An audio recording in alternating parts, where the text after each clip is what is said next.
आणि हे बोलते ना, नाथाच्या नगरीत बोलते, या चौकात सगळे पुरावे देते. मला काय आमदारकी लढायची नाही, पण ज्यांना लढायची आहे ना, आज मला जो मदत करणार आहे तोच उद्याचा आमदार आपण करणार आहोत. मला लढायचं का नाही, नाथाच्या नगरीत बोलते, चौकात बोलते. हिरानंदानी मध्ये काम करत होतास, पोट भरत होतास, आयुष्यभर ज्यांच्या जीवावर खाल्लं त्यांनाच त्या मालकाला लुटायला निघाला. खंडी बहादर, तुला मी मतदारसंघ दिला, मोठ्या विश्वासाने दिला होता. 5 वर्ष तुला सत्ता दिली. हॉटेलमध्ये तुला पकडलं, हॉटेलमध्ये तुला बेड्या घातल्या, तुला रात्रीचं नेलं, तुझा पोरगा काटा रडत होता, पण मी कधी बोलली का? कधी बोलली? आणि तुझं कार्ट रडत होतं ते आज दम देते. मला काय माहिती असं छातीत कळ आली की माझ्याबरोबर घात झाला, आणि तो झालाच. पण तुम्ही सांगाल ते काम हाताला धरून तुम्ही करून घ्याल, एवढी ताकद नक्की मला मिळणार आहे. गल्लीपासून दिल्लीपर्यंत सरकार आपलं आहे. काय करणं कठीण आहे, करणार. त्याने दम कोणाला द्यावा? मला जेव्हा कळलं ना तेव्हा माझं डोकं असं हल्लं. आजपर्यंत कधी शब्द कोणाबद्दल बोललो नाही. तुला मतदारसंघ देत असताना हा माझा मतदारसंघ तळ हाताचा फोडासारखा मी तुझ्या हातात दिला. तू त्याचं वाटोळं करायला निघाला. 4 दिवस पार्ट्या देतील, 4 दिवस हॉटेलला दाखवतील, 4 दिवसानंतर आपली चूल आपल्याला पेटवायची आहे. कोणी दुसरा येणार नाही. येईल का भाऊ? अरे पैशावर जर निवडणुका आणि सत्ता मिळवता आली असती तर टाटा बिर्ला हेच या देशाचे पंतप्रधान झाले असते. या तालुक्यात जर पूर्व पट्टा हाच काय आमदार होणार असेल, आपण कितीही कर्तृत्व दाखवलं तरी आपल्याला नकारलंच जाणार असेल, आपल्याला दुय्यम स्थानच ठेवलं जाणार असेल, तर कुणासाठी करायची? 5 वर्षही काढायची आणि 5 वर्षात असा इतिहास घडवायचा का हा मतदारसंघ बघायला बाहेरून राज्यातून लोक आली पाहिजे. तुमच्या सर्वांचा लाडका भाऊ, तुम्ही त्यांच्या लाडक्या बहिणी देवाभाऊ फडणवीस यांना मीटिंग लावायला लावणार आहे मी. गल्लीपासून दिल्लीपर्यंत सरकार आपलं आहे. काय करणं कठीण आहे, करणार. पण आता पैशाचा लय आवाज येतो. काल तर एक कार्ट म्हणे दम देत होतं. त्याने दम कोणाला द्यावा? मला जेव्हा कळलं ना तेव्हा माझं डोकं असं हल्लं. आजपर्यंत कधी शब्द कोणाबद्दल बोललो नाही. परंतु तुम्ही खंडी बहादर, तुला मी मतदारसंघ दिला, मोठ्या विश्वासाने दिला होता. 5 वर्ष तुला सत्ता दिली आणि साल्या तू काय केलंस? खंडणी हिरानंदानी मध्ये काम करत होतास, पोट भरत होतास, आयुष्यभर ज्यांच्या जीवावर खाल्लं त्यांनाच त्या मालकाला लुटायला निघाला. हॉटेलमध्ये तुला पकडलं, हॉटेलमध्ये तुला बेड्या घातल्या, तुला रात्रीचं नेलं, तुझा पोरगा काटा रडत होता आणि मला म्हणत होता, रात्रीचे 7 वाजले होते, म्हटलं माझ्या बापाला पोलिसांनी घेतलंय आतमध्ये, ताई काहीतरी करा, काहीतरी करा. ऍडव्होकेट ज्योतिताई दुधापे बसलात ना, त्यांना मी तिला सांगितलं, बेटा तुझा घाटकोपरच्या राम कदमच्या मतदारसंघाचा अध्यक्ष त्याला पाठवलं. मी मनोज पुंड्यांना फोन केला, बबन शेठला विचारा, त्यांना दुर्गोड यांना पाठवलं. म्हटलं जरा सगळेजण जा पवईच्या पोलीस स्टेशनला, तिथे नेलं असं कळतंय. तुम्ही सांगा, एक महिला होती, मी तुला बहिणीसारखी, तुला मतदारसंघ देत असताना हा माझा मतदारसंघ तळ हाताचा फोडासारखा मी तुझ्या हातात दिला. तू त्याचं वाटोळं करायला निघाला. तू तिथे पाप केलं तर केलं. तुझ्या घरची जेव्हा झडती आली, मुलुंडला खाली बसून होती मी गाडीत, का तर त्या बाईला काही प्रॉब्लेम होऊ नये, त्याच्या बायकोला त्रास होऊ नये. ताई मी तिथे बसून वडापाववर राहिली दिवसभर. जेव्हा जोपर्यंत पोलीस खालून जात नाही, गाडी घेऊन जात नाही, त्यांनी छापा टाकला. त्याच्यानंतर जुन्नरला आले, त्याच्या घरी आले आणि हे बोलते ना, नाथाच्या नगरीत बोलते, या चौकात सगळे पुरावे देते. अजूनही रेकॉर्ड कुठे जात नाही. तुम्ही काय पाप केले ना ते आमच्याकडे आजही आहे आणि त्याचे सगळे साक्षीदारही आहे. आयो सुद्धा आपण त्या ठिकाणी हे केला, कारण आयो होता नाना देवकातेचा जावई पवईला. आपण तिथपासून फिल्डिंग लावली. पोलीला म्हटलं बाई तूच जाऊ शकते, कारण तिथे आतमध्ये कोणालाच घेतलं नाही, फक्त ऍडव्होकेट मॅडमला घेतलं आणि ती जाऊन भेटली. म्हणजे एवढी काळजी मी घेतली, पण मी कधी बोलली का? कधी बोलली? आणि तुझं कार्ट रडत होतं ते आज दम देते. आम्ही देतो का कोणाला दम? आम्ही म्हणतो का आला हा, का आला तो? आता सकाळी अतुलजी आले, तुम्ही बघितलं ना, आमचं आई लेकासारखं नातं आहे की नाही? कारण राजकारणात असतो, पक्ष वेगळे असतील. आज पण तुम्हाला सगळ्यांना बोलवलंय, कशासाठी बोलवलंय? का तर न्याय मिळावा. अहो एवढं करून राहिलं नाही. इथे पोलीस स्टेशनला आणलं ना, या पोलीस स्टेशनला जुन्नरच्या या घराची झडती घ्यायला मी सगळं पोलीस स्टेशन खाली केलं. कार्यकर्ते तुमच्या समोर उभे करीन, संजूभैया परदेशी सगळे साक्षीदार आहेत. आणि अक्षरशः सांगितलं पोलीस स्टेशनमध्ये कोणाला ठेवू नका. त्यांना येणाऱ्यांना सांगितलं सिव्हिल ड्रेसमध्ये या, सिव्हिल ड्रेसमध्ये या, ड्रेसमध्ये येऊ नका. आमच्या इज्जतीचा प्रश्न आहे, पक्षाचा प्रश्न आहे. आणि अशा पद्धतीने मी साथ दिली. जाताना ते लोक मला पिंपळगाव सिद्धनाथच्या त्या पुलावर भेटले, मुंबईवाले आलेले सगळी टीम. एवढं मी केलं ताई. आणि आता सुद्धा त्याने काय केलं, बायकोच्या नावाने गावाची जमीन केली. काय आपल्या गावचं कोणी आपलंच बायकोच्या नावावर जमीन करतं का? कलेक्टर ड्युटीकडे शेवटची सही आणि रिझल्ट बाहेर येणार आहे. आलं का लक्षात? मग एवढं पाप करणारे तुम्ही लोक, तुमच्याकडे पैसा जास्त झाला. अरे पैशावर जर निवडणुका आणि सत्ता मिळवता आली असती तर टाटा बिर्ला हेच या देशाचे पंतप्रधान झाले असते आणि राज्यामध्ये अंबानीच मुख्यमंत्री झाला असता. कोणी गरीब माणूस निवडून आला नसता, चहा विकणारा देशाचा पंतप्रधान झाला नसता. या ठिकाणी सुद्धा आज माझं आव्हान आहे, तुम्ही सगळेच माझे आहात, तुम्ही सगळ्या पक्षाचे आहात, पण आजपर्यंत मी कोणाचा अनादर केला नाही. आज मी तुमच्याकडे संधी मागायला आली आहे, कारण पैसा येईल पैसा जाईल. 4 दिवस पार्ट्या देतील, 4 दिवस हॉटेलला दाखवतील, 4 दिवसानंतर आपली चूल आपल्याला पेटवायची आहे, कोणी दुसरा येणार नाही. येईल का भाऊ? चूल पेटवायला येईल? म्हणून साठी आपल्याला कष्ट करावेच लागणार आहे, आपल्याला आपला विकास साधावाच लागणार आहे. पण तो सात्विक विकास पाहिजे, तो खरं पाहिजे, खोटं नाही पाहिजे. आज आपण या ठिकाणी कुंभमेळ्यासाठी हा एवढा हट्टहास करतोय का बरं? कारण बाई 2 वेळा झाले कुंभमेळे, पैसे आपल्याला मिळाले का मनासारखे? काही झाला का विकास आपला? तुम्ही सरपंच होत्या, तुम्ही सरपंच होत्या, पण या वेळेला अजिबात कॉम्प्रोमाइज करायचं नाही. तुम्ही बघा, हा शब्द मी तुम्हाला चौकात देते, मला काय आमदारकी लढायची नाही, पण ज्यांना लढायची आहे ना, आज मला जो मदत करणार आहे तोच उद्याचा आमदार आपण करणार आहोत. मला लढायचं का नाही? नाथाच्या नगरीत बोलते, चौकात बोलते. आणि म्हणून या ठिकाणी सगळ्यांना कळलं पाहिजे की किती तळमळीनी, किती आकाशाने मी बोलतेय. कारण ती माझी तरफड मला झाकता येत नाही आता का. एवढं चांगलं करून मी जे घरात राहते, ते घर जेव्हा उभं केलंय तेव्हापासून आजपर्यंत माझा राजू चव्हाण त्या दिवशी धसा रडला वडदचा.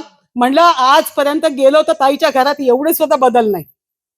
ताईने संपत्त्या नाही मिळवल्या, पण माणसाचं काम, माणसाला माणूस जोडायचं काम केलं. मला पावलं ना हो, खाली हात क्या जरीना भाभी, खाली हात आए हैं खाली हात जाएंगे, क्या लेके आए थे क्या लेके जाएंगे. माणसाने एवढं तर लक्षात ठेवलं पाहिजे, कोणी आपल्याला काही देणार नाही. अहो, तो सोन्याचा तुकडा तोंडात घालायचा असला तरी एकामेकीकडे बघतात. मी बघते माहिताला गेल्यानंतर. त्यासाठी मी विचार करते का मग कशासाठी पाप करायचं, कुणासाठी करायचं, का करायचं. मुलं चांगली निघाली, देवाला म्हणते हीच माझी संपत्ती. कोणी कोणापुढे हात पसरत नाही, सून पसरत नाही, प्रत्येक जण आपापला कमवत आहे. त्यांना मुली तेवढ्याच स्टँडर्डच्या आहेत, त्या पण तितक्याच शिकलेल्या आहेत, प्रत्येक जण आपापली नोकरी सांभाळून आहे. आणि हेच माझी संपत्ती आहे. माझा अकाउंट चेक करा, कुठेही जा, तुम्हाला कळेल भाऊ का मी काय आयुष्यात कमवलं. पण मी अभिमानी आहे, मला स्वाभिमान आहे, कारण मी एक महिला आहे. मला आजोळचं नाव मोठं करायचं, शेळक्यांचं नाव मोठं करायचं. मी शेळक्यांचे नात आहे, मी गावड्यांची लेक आहे, तर मी बुचक्यांची सून आहे. आणि या ठिकाणी नाथाच्या नगरीत आहे. आणि मला कोंडाजी बाबा डेरे यांची शिकवण आहे की त्यांना आपण पाहिलंय. आणि म्हणून या ठिकाणी शेवटची निवडणूक लढताना तुम्ही सगळे माझ्या बरोबर आहात ना. मी म्हणजे निलेश भाऊ पण बरं का, आणि तिकडे तो संजू भाऊ आहे, तिकडे नातेवाईक असतील, त्यांना सांगा जरा, पोरं दोन्ही चांगली आहेत, चांगली मदत करतील, चांगल्या पद्धतीने आपल्या विभागाचा विकास होईल. करणार ना तुम्ही सगळे? नक्की. आवाजच जोरात निघत नाही. आता तुम्ही खूप वेळ बसलात, खूप वाट बघितली. या ठिकाणी ही शेवटची संधी म्हणजे या दृष्टीने की गल्लीपासून दिल्लीपर्यंत सरकार आहे. माझा विचार, 5व्यांदा निवडून येणारा एकही पुरुष आज महाराष्ट्रात नाही झाला, महिला तर सोडून द्या, पण तुमची ताई 5व्यांदा निवडून येणार आहे, म्हणजे विक्रम करणार आहे, गिनीज बुक ऑफ रेकॉर्ड. आणि ते रेकॉर्ड झाल्यानंतर दिल्ली आम्हाला बोलवणार आहे. मला माहिती आहे, कारण एक महिला सलग वेगळ्या वेगळ्या मतदारसंघातून जेव्हा 5व्यांदा निवडून येणार, तिची दखल पक्ष घेणार. मला उद्याच्या काळामध्ये मी का आमदार होणार नाही, तर मला पक्ष देईल ना, ते कुठे बसवतील, मला ज्या पदावर बसवतील. मी माझी किल्ली आज या ठिकाणी सांगते की या निवडणुकीपुरतीच मी तुमच्या समोर आहे माझ्यासाठी मत मागायला. परत तुम्हाला त्रास देणार नाही, पण तुम्ही सांगाल ते काम हाताला धरून तुम्ही करून घ्याल, एवढी ताकद नक्की मला मिळणार आहे. कारण सरकारमध्ये दम आहे, का आपल्याला सुद्धा करता येणार आहे. त्यामुळे तो विकास साधण्यासाठी, आपला कुंभमेळा यशस्वी करण्यासाठी, आपल्या नाथाच्या नगरीला नटवण्यासाठी, म्हणजे नुसती नगरी नाही तर नारंगाव पासून त्या आर्वीपासून जे रस्ते आतून जातात सगळ्या रस्त्यांचं जाळं आपल्याला विणायचं आहे. जसं त्यांना काँक्रिटीकरणाचे रस्ते दिले आहेत, अगदी ओढ्यांमधून पण दिले आहेत, आपल्याला सुद्धा आपलं बघितलं पाहिजे. म्हणून आपल्या मतदारसंघात मी निवड केली आहे ती याच्यासाठी. आणि भाभी आपसे इतना ही कहना चाहूंगी कि खुद को कर बुलंद इतना, बंदे खुद को कर बुलंद इतना कि खुदा भी बंदे से पूछे कि बता तेरी अजा क्या है. एक दिवस इतक्या उंचीवर जा का देवानेच विचारलं पाहिजे बोल तुला काय पाहिजे, असा दिवस या ठिकाणी ब्रह्मनाथाने आपल्या सर्वांच्या जीवनामध्ये द्यावा. आशाताईला जी संधी मिळणार आहे, आशाताईला तुम्ही जे मतदान करणार आहे ते सत्पात्री करणार आहे. आणि 7 तारीख कमळ चिन्ह संजू भाऊ, या ठिकाणी निलेश भाऊ, संजू भाऊ आणि मी, पण संजू भाऊ त्या गाण्यात आहे, इकडं नाही, इकडे निलेश भाऊ आणि मी, आमच्या दोघांची 2 काय कमळ निशाणी कमळ. तुम्ही निवडून देणार आहे काय? जमणारे संगती बसले ना, मैत्रीण शेजारी असले का काम चांगलं होतं, पोरं संगती असली का पळतील आणि आपण आपलं कामं करू शकू. त्यामुळे सगळेजण तुम्ही मला ही संधी द्या. माझी हात जोडून विनंती आहे की नाही ते बोलते ना, हात जोडून विनंती आहे की अजिबात विचार वेगळा काही डोक्यात आणू नका. पक्ष कोणताही असेल मी म्हणत नाही, परंतु ही एकदा संधी गेली तर आपण खूप काही गमावून बसू, आपलं हक्काचं राहणार नाही, हाताला धरून काम सांगता येणार नाही किंवा आपल्याला करता येणार नाही. त्यामुळे आपण सगळ्यांचा हात, थंडीत सुद्धा जणू काय आपण शेकोटी शेजारी बसलोय अशा पद्धतीने सगळ्या एकामेकीला अगदी घट्ट बाजूला बसून साथ देत आहेत. अशा माझ्या सगळ्या पारुंडे आणि वैष्णवधाम आपण कधी वेगळं मांडलं नाही. आपलं गाव म्हणजे नाथाची नगरी आहे. कोंडाजी बाबा डेरे यांच्या पदस्पर्शाने पावन झालेली भूमी आहे आणि म्हणून आपल्याला त्याचा सार्थ अभिमान आहे. या ठिकाणी निलेश भाऊनी तुम्हाला खूप हसवलं, फसवलं नाही, हसवलं. आणि हसवलं तर तुम्ही आता पाहिलंय की निवडणुकीमध्ये जे आपण उमेदवार दिले त्याच्यामध्ये, त्या गणामध्ये, सावरगाव गणामध्ये आपण संजू भाऊ वराडी दिलाय. त्याचं दुकान अथर्व इलेक्ट्रॉनिक जुन्नरमध्ये गेल्यावर आहे. भाऊचं दुकान जय मल्हार हे माझ्या ऑफिसच्या शेजारीच आहे. त्यामुळे तुम्ही दोघांनाही बघताय, ओळखताय. आणि मी स्वतः रोज तुमच्या चौकातूनच जाते आणि येते. तुम्ही आज गेली 24 वर्ष 2002 सालापासून माझ्या डोक्यावर हात ठेवणार. नाथाने माझ्या डोक्यावर हात ठेवला त्याप्रमाणे तुम्ही ठेवलात. आणि म्हणून नेतृत्व करत असताना 24 वर्ष जसं बाबांनी जनतेकडे पाहिलं, जसं नाथाने प्रत्येकाचा विचार केला, तसं मी सुद्धा प्रामाणिक प्रयत्न या ठिकाणी करत होती. 24 वर्ष लढा दिला हो. 24 वर्ष म्हणतात कशाला? घरदार, मुलं, नातवंड काही बघितलं नाही, कोणाचा वाढदिवस बघितला नाही, कोणाची डिलेव्हरी बघितली नाही. एकच ध्यास होता. कारण 2002ला निवडून आली आणि नेमकं ज्या वेळेला 7ला मी मुंबईला महापौर होणार, मला तिकीट देणार, माझी तिकीट डिक्लेअर झाली आणि माझं नाव गायब झालं. बघा कशी कीड लागली, कसा घात होतो. माझं नावच गायब केलं महापौराने. का तर मला उद्धव ठाकरेंनी तिकीट दिली आणि मी महापौरच होणार होती. आणि ज्या वेळेला मला कळलं की मला मातोश्रीवर बोलवलंय, तिकीट दिली आहे, वायकरांनी सांगितलं, रवींद्र वायकरांनी, की ताई तुम्ही येत का नाही? पण ज्याने केलं होतं त्याने मला काय सांगितलं की ताई जरा येताना ना तेवढं मतदार यादीतला क्रमांक घेऊन या. समजून चुकले. नेताजी इधर आओ. माझा कार्यकर्ता बोला क्या हुआ ताई, जाके पहले वोटिंग लिस्ट लेके आओ, अपना नंबर देखो. मला काय माहिती असं छातीत कळ आली की माझ्याबरोबर घात झाला. आणि तो झालाच. माझं नावच गायब केलं. मला रवींद्र वायकर म्हणले ताई गेली 20 वर्ष मी नगरसेवक आहे, पण सगळ्यात पहिला मी पाहत असतो 6 महिने आधी की मतदार यादीतलं नाव कोणी आपलं कमी केलं का, कळलं का? आणि तेव्हा मला तो पहिला धक्का होता, सगळ्यात पहिला धक्का. मी मातोश्रीवर कुठल्या तोंडाने जाणार? मला त्यावेळेला खूप लाज वाटली की माझ्यासारखी हुशार, प्रशासनामध्ये 1 नंबर, पण कधी कधी घात करणारा आपल्याला पाहत नाही, तो त्याचा बरोबर वास काढतो. आज या ठिकाणी 2-2 सरपंच आहेत. या ताईंना विचारायचं की कधी मी राजकारण केलं नाही. केलं ताई? सांगेल ते काम. दशरथ पवार साहेबांनी सभापतींनी सांगितलं तरी काम. का? तर गावासाठी, माझ्या माणसांसाठी आहे आणि ते झालं पाहिजे. जयेशला विचारा, जयेश कधीतरी आपण पक्ष वगैरे काय पाहतो का? कधीच नाही. आणि म्हणून मी तेव्हा मला बोलवण्यात आलं इकडे आणि सांगितलं की नेमके बाळासाहेब दांगट पक्ष सोडून गेले. मला सांगितलं तुम्हाला नेतृत्व करायचंय, तुम्हाला आमदार व्हायचंय, तुम्ही नारायणगाव मतदारसंघात उभ्या राहा. आढळरावांनी सांगितलं बोलवून घेऊन. पक्ष जेव्हा अडचणीत असतो तेव्हा माणसाने मदत करायची असते, मग पक्ष कायम लक्षात ठेवतो. मी भाबडी, मी वेडी, मी विचार केला की अरे खरंच आपण ते केलं पाहिजे. आणि म्हणून पुन्हा नारायणगाव मतदारसंघात मला उभं राहायला सांगितलं. मी उभी राहिली आणि त्या ठिकाणी पुन्हा एकदा मला मोठ्या मताधिक्याने, जसं तुम्ही लोकांनी निवडून दिलं, तिथे निवडून आली. असं 4 वेळा मी वेगळ्या वेगळ्या निवडून येणारी पहिली महिला. आणि आता मी 5व्यांदा रिंगणात आहे. आणि 5व्यांदा रिंगणात असताना कुंभमेळा येणार आहे 27ला. आणि त्याचं नियोजन आत्ताच चालू आहे, मिटिंग आत्ताच चालू आहे, आराखडे आत्ताच चालू आहे. 250 कोटीचा आराखडा शेजारच्या तालुक्याने दिलाय. मग विचार करा, मी विचार केला की मी 24 वर्ष ज्यांच्यासाठी कष्ट केले, 24 वर्ष याच्यासाठी म्हणते भाऊ, कारण 20 वर्ष 4 वेळा आपण निवडून आलो, पण त्याच्यानंतर पक्षाने मला नियोजन दिलं. आणि नियोजन समितीवर आल्यामुळे सगळे घरी बसले, नगरसेवक, जिल्हा परिषद सगळे घरी बसले, पंचायत समिती.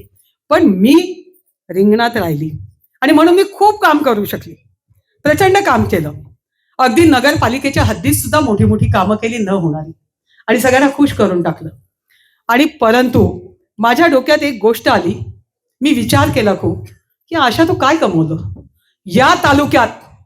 जर पूर्वपट्टा हाच काय आमदार होणार असेल, आपण कितीही कर्तृत्व दाखवलं तरी आपल्याला नकारलंच जाणार असेल, आपल्याला दुय्यम स्थानच ठेवलं जाणार असेल, तर कुणासाठी करायची, कुणासाठी करायचं? मग त्यापेक्षा आपल्या घरी गेलेलं बरं. म्हणून मी स्वघरी परत आले. या मतदारसंघ का निवडलाय? या मतदारसंघात याची मला गरज नव्हती. नारायणगाववाले म्हटले की नका करू ताई, सगळे म्हटले तुम्ही इथेच थांबा. मी म्हटलं दुसऱ्याच्या घरावर सोन्याची कौलं टाकायची किती, त्यापेक्षा निर्णय घेतला आणि इकडे उभं राहायचं. आरक्षण डिक्लेअर झालं त्याच दिवशी ठरवून टाकलं. 184 गावाचा विकास करता करता करता तुमची ताई दमून गेली. सकाळी निघाले तर रात्रीची पोरं, ही टपरी उघडी असेल तर 11 वाजता भेटते, नाही तर सगळं बंद असतं, बरोबर ना? रात्रीचं भाऊला फोन करायचा, एखादी भाजी त्याच्या घरात असेल तर ती मागवायची आणि घरी जायचं. मग तुम्ही सांगा, ज्या महिलेने स्वतःचं सगळं काही सोडून या ठिकाणी एवढी वर्ष प्रामाणिकपणे काम केलं, तिला त्याचं फळ मिळालं नाही. तुम्ही सांगा, जिजाऊ नसत्या त्या आपल्या गावात इथे ब्रह्मनाथाच्या दर्शनाला यायच्या गरोदर असताना. हा इतिहास आहे. आणि त्यांनी मनात स्वप्न घेतलं होतं की स्वराज्याचं तोरण बांधणारा पोरगा मी जन्माला घालेल. ते त्यांनी करून दाखवलं. शिवबा नसते तर स्वराज्याचं तोरण बांधलं गेलं नसतं. या ठिकाणी आज जो माईक हातात आहे ना, शिल्पा, हा फक्त सावित्रीबाई फुलेंमुळे आहे. हे विसरून कधी चालणार नाही. कारण ज्यांच्यावर चिखल फेकला जायचा, शेण फेकलं जायचं, म्हणायचे हे निघाली महिलांना बाहेर काढायला, ही निघाली पोरींना शिकवायला, पण हार मानली नाही त्यांनी. त्यांनी चंग बांधला आणि ते सगळं झेललं. महामारी आली तेव्हा सुद्धा त्यांनी सगळ्या रुग्णांना खांद्यावर घेऊन गेल्या. शनिवार वाडा कोणालाही विचारा त्या परिसरामध्ये. आणि म्हणून आपणही विचार केला की त्यांच्यासारखं आपण होऊ शकत नाही, पण किमान त्यांच्या पायाची धूळ तर होऊ शकतो. एक प्रामाणिक प्रयत्न करू शकतो आपल्या जनतेसाठी, पण तो आपल्याला करू दिला नाही. पश्चिम पट्ट्यात कधी आमदारच झाला नाही. मग आपण विचार केला की जिल्हा परिषदेमध्ये मी सत्तेतली नाही भाऊ, मी विरोधी बाकावर बसणारी आहे, मी विरोधी पक्ष नेता आहे. मी विरोधातच 20 वर्ष राहिली. आत्ता कुठे मी सत्तेच्या राज्यात आली आहे या 3 वर्षात, तुम्ही पाहिलंय बरोबर. त्याच्या आधी 20 वर्ष शिवसेनेमध्ये असताना मी विरोधाच्या बाकावर बसून 75च्या सभागृहामध्ये फक्त माझ्या बुद्धीच्या जोरावर, माझ्या कर्तृत्वाच्या जोरावर, माझ्या चिकाटीच्या जोरावर आणि तुमच्या सर्वांच्या आशीर्वादाने त्या ठिकाणी प्रश्न सभागृहात मांडणं, तो प्रश्न धडास नेणं, असं मी काम केलं, प्रत्येक क्षेत्रात केलं. मग आरोग्य असेल, शिक्षण असेल, अंगणवाड्या असतील, या ठिकाणी शेतकऱ्यांचे प्रश्न असतील, महिला बचत गटांचे प्रश्न असतील, प्रत्येकाला आवाज देण्याचं आणि शिक्षकांना सुद्धा न्याय देण्याचं काम केलं. खूप केलं. विचार केला तर रात्र झोप येत नाही. ज्यावेळी पडतो ना तेव्हा उशीत तोंड घालून रडतो. मग विचार करा, 16ला मरणाच्या दारातून परत आले. त्यावेळेला मी 40s मध्ये होते. भांडूपला इथे वाडीतून लोक ब्रह्मनाथाच्या याला यायची पायी अनवाणी पायाने आणि आमच्या ताईला बरं करा म्हणायचे, अभिषेक करायचे. मी विसरली नाहीये. आणि ज्या वेळेला डॉक्टरनी सांगितलं उद्धव ठाकरेंना की ही महिला फक्त 5 तास याच्यापेक्षा जास्त जगू शकत नाही, इथं सरणाची लाकडं आणून टाकली. सगळ्यांनी तयारी केली का आता डेड बॉडी येणार आहे. पण त्यावेळेला दवा काम नाही केलं. पण तुमच्या सर्वांच्या आशीर्वादाने ज्यांनी ज्यांनी माझ्यासाठी कष्ट केले, ज्यांनी ज्यांनी मला आशीर्वाद दिले, तुमच्यामुळे मी परत आले. पण त्यावेळी बाई मी निर्णय घेतला की मी माझा श्वास असेपर्यंत तो जनतेसाठी राहील, माझ्या जनतेसाठी, माझ्या बायबाप जनतेसाठी, माझ्या मतदारासाठी. आणि तो निर्णय पक्का झाला. घरच्यांना सांगितलं बसून, लेकाला सांगितलं, सुनेला सांगितलं, मुलींना सांगितलं, की याच्या नवऱ्याला देखील सांगितलं की आता मी मागे फिरून बघणार नाही, मला माझा शेवट तिथेच करायचंय. आणि म्हणून परत कामाला झोंबली. आणि या ठिकाणी तुम्ही पाहिलं की आत्ताची विधानसभा पण तुम्ही पाहिली मी कशी लढली आणि काय केलं. परंतु आज मी विचार करून आरक्षण डिक्लेअर झाल्याबरोबर मी निर्णय घेतला का स्वघरी परत यायचं, कोणाचंच ऐकायचं नाही. आणि यायचं का तर लोकांना तुपाशी माझे उपाशी राहता कामा नाही. 5 वर्षात, फक्त 5 वर्ष, शेवटची निवडणूक 5 वर्षही काढायची आणि 5 वर्षात असा इतिहास घडवायचा का हा मतदारसंघ बघायला बाहेरून राज्यातून लोक आली पाहिजे. जसं राळेगण सिद्धीला जातात तसं या ठिकाणी सुद्धा बघायला आली पाहिजे. माझी नाथाची नगरी मला नटवायची आहे. मला या ठिकाणी कोंडाजी बाबा डेखांची पर्ण कुठं नटवायची आहे. अजूनही मी थांबली नाहीये. तुम्ही जर जुन्नरच्या तिथे कोंडाजी बाबा आश्रमावर गेलात, 35 लाख रुपये देऊन त्या ठिकाणी मी टॉयलेट बाथरूम केलेत. का तर वारी आली का तिथे थांबते, माझ्या महिलांची तिथे अवस्था वेगळी असते, त्याची काळजी मी घेतली. महिला बचत गटाचे या ठिकाणी इमारती उभ्या केल्या आहेत. तुम्ही जाऊन बघा, चिमनवाडीची रस्त्यावरची इमारत पहा, महिला अस्मिता भवन. त्या ठिकाणी पिंपळगाव जोगा त्या ठिकाणी प्रियांका सस्तेने माझ्याकडून घेतलं.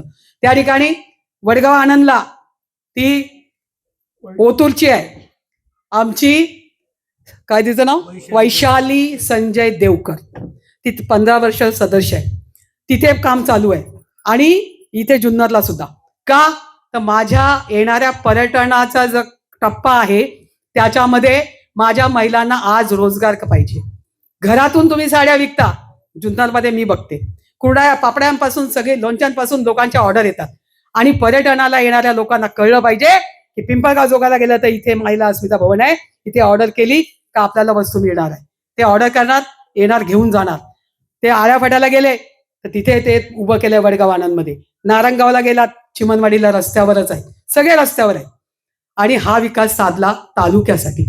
आता करायचा आहे फक्त आपल्या मतदारसंघासाठी, या 26 गावांसाठी.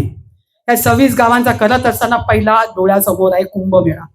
कोणी किती करू द्या गमजा, कोणी किती मारू द्या गप्पा, पण जेव्हा तुम्ही मला सदस्य करणार आहेत ना, माझा अधिकार कोणी घेऊ शकत नाही. या राज्याचे मुख्यमंत्री, तुमच्या सर्वांचा लाडका भाऊ, तुम्ही त्यांच्या लाडक्या बहिणी देवाभाऊ फडणवीस यांना मीटिंग लावायला लावणार आहे मी. 7 तारखेला मतदान आहे. 7 तारखेला कमळ तुम्हाला दाखवलं निलेश भाऊनी, तो माझ्या बरोबर आहे. आणि का नसावा, आता तो पळेल ना.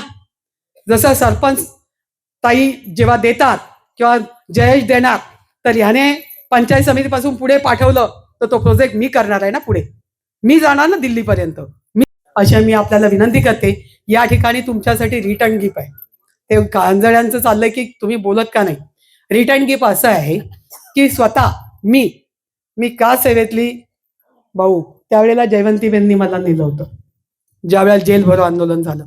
आमचा उद्धव होता आतमध्ये. परंतु त्याच्यानंतर आता पहिल्यांदा, म्हणजे मला मागच्या वेळी विधानसभेच्या आधी सांगितलं होतं की तुम्हाला 2 डबे चंद्रकांत दादा म्हटले रेल्वेचे, अजिबात जमणार नाही म्हटलं. माझी जनता इतकी आहे, माझ्या महिला इतक्या आहेत, मला पूर्ण ट्रेन लागणार आहे. महेश भाऊ लांडगे म्हटले अजून 2 वाढवतो पाहिजे तर. परत फोन आला. मी नाही म्हटलं. मी स्वतः अजून गेली नाही. पण निवडणूक झाल्यानंतर आता बघा, अमोल भुजबळ हुशार आहे बरं का. चांगलं काम माझ्याकडून करून घेऊन नवरा बायको दिल्लीला गेले, तिथे बक्षीस मिळवलं. तिथे नवरा बायको गेले, तिथे सन्मान झाला. माझी लेक सुद्धा देशातल्या 10 महिलांमध्ये 1 नंबरला आली. तिला दिल्लीच्या मुख्यमंत्र्यांनी बोलवून, ती रेखा गुप्ता तिने आणि स्मृती इराणी यांनी तिचा सन्मान केला. 1000 महिलांना रोजगार दिला तिने आणि त्याच्यामुळे तिचा सन्मान झाला. तिची फार इच्छा होती. बाई, लेकीची इच्छा असून मी दिल्लीला नाही जाऊ शकले तिच्या कार्यक्रमाला. काय वाटत असेल हो? काय वाटत असेल? इथं कोणाचा वाढदिवस साजरा करत असेल ना, कोणाच्या नातवाचा, का मला माझा नातू दिसतो, माझी नात दिसते, त्याच्यातच समाधान. मी पंढरपूरला एवढा मोठा मठ बांधला, पण मी नाही गेले. त्या दगडूला विचारा. फक्त कुदळ मारायला गेले, अडचण आली तर सोडवायची. झाला तरी गेले नव्हते. विधानसभेला पडले. त्याच्यानंतर इतका म्हणजे स्वतःला मनस्ताप झाला. तेव्हा मी त्या ठिकाणी गेले आणि माझा तेव्हा मठ झालेला पाहिला. मी उद्घाटनाला नाही गेले, पण माझे वारकरी गेल्यानंतर त्या ठिकाणी त्यांची व्यवस्था चांगली राहावी ही मी केलं. क्योंकि जो खुदा का बंदा है वो सही दिशा में चलता है. अपन समझते कि 5 वक्त का नमाजी, उसका पुण्य उसको अल्लाह ताला देता है. वैसे भाभी, यहाँ पर भी ये पुण्य कर्म आहे की आपण सत्पाते दान करावं. कारण आपल्याला माहिती आहे, आपण सत्पाते दान केलं तर आपल्याला फळ मिळतं. ते मिळूया. आपण सर्वजण अयोध्येला जाणार आहोत, राम मंदिर पाहायला जाणार आहोत. त्याचं नियोजन आता येणाऱ्यावाल्या 1,500 महिला परवा होत्या. तुम्ही कोणाला विचारा, त्यांचं नोंदणी सुरू झाली. कारण 1 महिना बुकिंग आधी असते. तर त्यांनी सुरुवात केलेली आहे. आणि मी तुम्हाला सगळ्यांना घेऊन गेल्याशिवाय स्वस्त बसणार नाही. ते तुमचं रिटर्न गिफ्ट आहे. मी घेऊन जाणार नाही, परत व्यवस्थित आणून सोडणार पण. ओके. या ठिकाणी आपण सर्वांनी एवढ्या रात्रीचा एवढा वेळ दिला माझ्यासाठी. मी सगळ्यांची आभारी आहे. आयोजक, संयोजक, ग्रामपंचायत, तंटामुक्ती, त्याचप्रमाणे आजी माझी सगळे पदाधिकारी, सगळे दिग्गज आहेत. सगळेच माझ्यासाठी सन्माननीय. जेवढे झाले, जेवढे आहेत, सगळ्यांचा या ठिकाणी आभार मानते आणि माझ्या शब्दांना विराम देते. जय हिंद, जय महाराष्ट्र, जय श्रीराम. तुमच्या आशीर्वादाशिवाय मी काही जात नाही.